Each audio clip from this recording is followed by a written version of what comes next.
Is this recording? Yes. Hey guys, welcome to Movie Monday. I'm Zayna, and every Monday I bring you a video about movies. So if there's a movie you'd like me to discuss or a topic about movies you'd like me to discuss, let me know in the comments, and please remember to like and subscribe so that you can watch my videos every single week! This week's movie is Looks That Kill. Hot pick of the week, or not worth your time. Spoilers ahead, so if you'd like to skip them, click the timestamp below. Let's get started, baby! Looks That Kill stars Brandon Flynn, who you might recognize from 13 Reasons Why, as Max, who has a face that kills people. Keep in mind, that's literally not figuratively. The movie opens with Max telling his therapist all about how his face kills people. His therapist, like anyone in a film where people are suddenly dying all over the place, is like, no, your looks can't kill people, like, let me see your face, what are you thinking? And Max is like, you don't believe me, like you should believe me, I kill people. And the therapist is like, no, show me your face. So Max shows him his face and he dies. Like, I don't know what else you expected. If you tell someone your face kills people and then they don't believe you and they're like, show me your face, and you do it, like, I don't know what this therapist was expecting. To live? To not die? So I get it, like therapists are all about like helping people that don't really understand reality and all that stuff, but his face is all covered. There's definitely some sort of record of this. I don't know what else I can say to help you, Mr. Therapist. Anyway, Max's brand new therapist dies and the police come and they're like, oh my god, Max, not you again. But again, there's no evidence to show that Max is the one that killed him, so the police let him go. This is where our story begins. And now that we know what this film is about, yes, it is all about Max telling people his face kills people and them going, no, your face doesn't kill people. Let's get into the good and the ugly. Which, I'm sorry to say, Brandon Flynn, you're cute, but not cute enough to kill me. Sorry, not sorry. The first thing that I liked about this movie is that it was nice seeing actors that you have kind of seen around get their own TV show and movie. Brandon Flynn, as I said, is seen in 13 Reasons Why. I've seen Ki Hong Lee around in Maze Runner, and I don't watch Unbreakable Kimmy Schmidt, but apparently he's in that. And I felt like he had a bigger role than he usually does in this movie as well. So it was exciting to see some actors that I feel like have just kind of been on the fringe be the main characters of this movie. The second thing that I liked about this movie was that it was kind of a new concept. We've all heard the saying, looks that kill, deadly looks. But no one's actually turned that phrase into a movie, which is surprising because the phrase is so common and I feel like it's been around for a while. But I guess with this movie, you find out why no one's done it. Sorry, not sorry. The next thing that I liked about this movie was Yu Shen. Yu Shen carried this movie literally the entire time. I didn't care about the other characters. Yu Shen was the one that carried it on her back. Her constant, I don't give a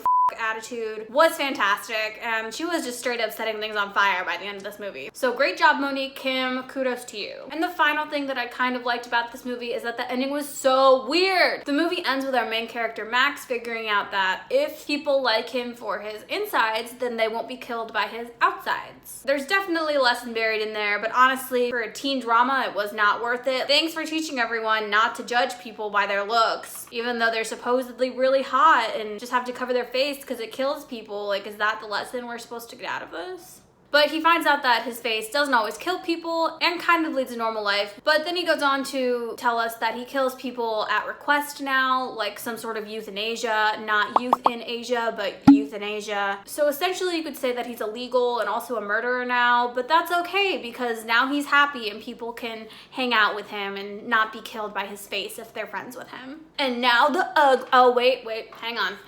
Let me do something. Let me just take my glasses off.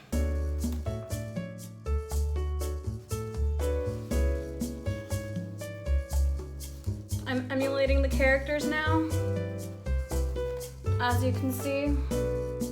My toilet paper is breaking.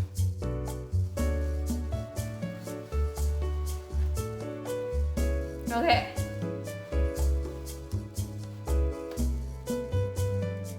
Glasses on.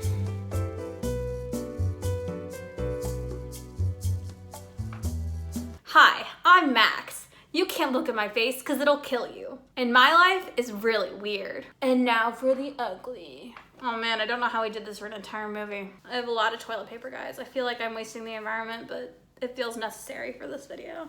Let's just stare at this for a second. I think we should really appreciate the masterpiece that I've created to emulate this film. Okay, now it's time for the ugly. The first thing that I hated about this film was that it was extremely broody and every single character was so annoying. Like, okay, I get it, like your face kills people, and okay, I get it, you're dying, and okay, I get it, your friends are broody, but like, stop being so broody. I know that you're broody teenagers, but I just cannot. I cannot. It was so bad, guys. It was so bad. Like I said earlier, there was definitely supposed to be a lesson somewhere in there. I couldn't figure out what it was, but hopefully someone did, and hopefully someone learned something from this tragic film. So Max's love interest was Alex, who died if she had any kind of adrenaline going through her or something like that. I don't know, it made no sense. But my question is, when your kill light is going off for literally like half the movie and you just ignore it, why are you doing that? Okay, you're a nihilistic teen that's like, my life's over, there's no point, but you're trying to do fun things with your kind of boyfriend, and you're over here like, I have a kill button and it's going off, but I'm just gonna ignore it and maybe die in front of my kind of boyfriend. Why are you doing that, girl? Like, and you wonder why your mom makes you hang out with old people. If you're a kill button, if there's a button going off on you and you're dying, just acknowledge it. Save yourself. Don't be dramatic. But again, it's a broody teen movie, so I guess I get it, but I'm not super on board. The next thing that I did not like about this movie was that we had no explanation to how this kid with toilet paper all over his face had friends. Also, like, who lets their kid hang out with someone whose face murders people?